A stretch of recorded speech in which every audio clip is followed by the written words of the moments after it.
Leo tunaanza kwa kuwashukuru sana wananchi wa jiji la Dar es Salaam pamoja na wadau wengine wa masuala ya kiusalama kwa ushirikiano mkubwa ambao wanatupa sisi askari polisi katika kutekeleza majukumu yetu ya msingi. Majukumu yetu ya msingi sisi ni kuzuia vitendo vya kihalifu kwenye maeneo mbalimbali yaliyopo katika jiji la Dar es Salaam. Sasa kwa ujumla hali ikoje? Kwa ujumla hali ni shwari. Shwari kwa maana ni salama. Na kwa ujumla wananchi wote wanaendelea na shughuli zao mbalimbali za maeneo hayo matatu niliyotaja kama kawaida. Kwa hiyo hali ya jiji la Dar es Salaam kwa ujumla ni shwari. Lakini tunapenda kuwaarifu kuwa tarehe 16 mwezi Juni mwaka huu wa 2026 katika kituo cha polisi maarufu kinaitwa Gogoni. Hiki kiko maeneo ya Kimara kule mwisho katika wilaya ya Ubungo jijini Dar es Salaam. Jeshi la polisi kwenye kituo kile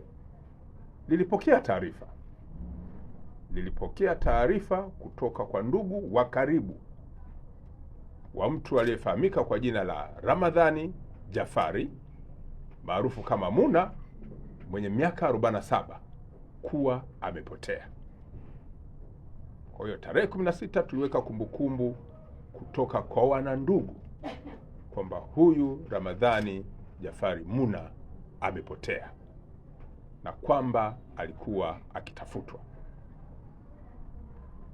Uchunguzi na ufuatiliaji wa kina ulianza mara moja, na hapa tulihusisha kamisheni mbalimbali ambazo zipo ndani ya jeshi la polisi, huku tukiwashirikisha wananchi kama moja ya mtaji na wadau wetu muhimu katika masuala ya kiusalama.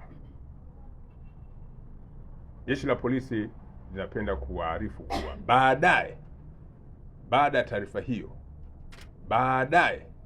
polisi iligundua mtu aliyedaiwa kuwa amepotea alikuwa ameuawa na kufukiwa ndani ya moja ya chumba kilichopo katika nyumba yake, ambayo hiyo nyumba iko maeneo Mbezi, eneo linalofahamika kama Luguruni Kwembe kwenye wilaya ya Ubungo hapa jijini Dar es Salaam. Uchunguzi wa kina ulivyofanyika ulibaini mtu aliyefanya tukio hilo la mauaji ya kinyama na kumfukia mtu huyo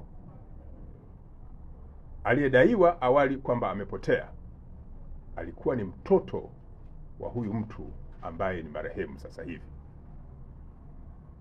ambaye aliripotiwa kwenye kituo cha polisi tarehe 16 mwezi Juni mwaka 2026 kuwa amepotea na haonekani.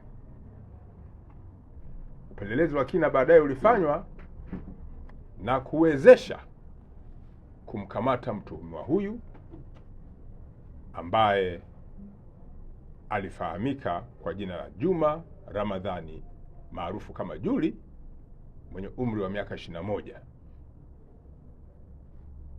ambaye baada ya mahojiano mtuhumiwa huyu alieleza jinsi alivyomuua baba yake, kulificha tukio na kuweka mazingira kwamba amepotea na kumfukia ndani ya chumba ambacho ni sehemu ya nyumba ya baba yake, kwa maana nyumba ya mtu ambaye sasa hivi ni marehemu. Sababu halisi za mtuhumiwa kufanya tukio hilo bado zinachunguzwa. Polisi Dar es Salaam inalani kwa nguvu kubwa tukio hili pamoja na matukio mengine ya kijinai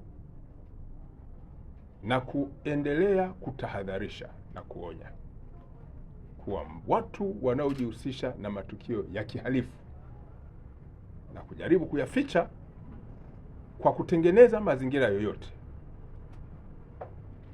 jeshi litaendelea kufuatilia, kukusanya ushahidi, na ushahidi unapokuwa umekamilika kwa kukusanywa, watakamatwa na hatua kali za kisheria zitachukuliwa kwa mujibu wa sheria.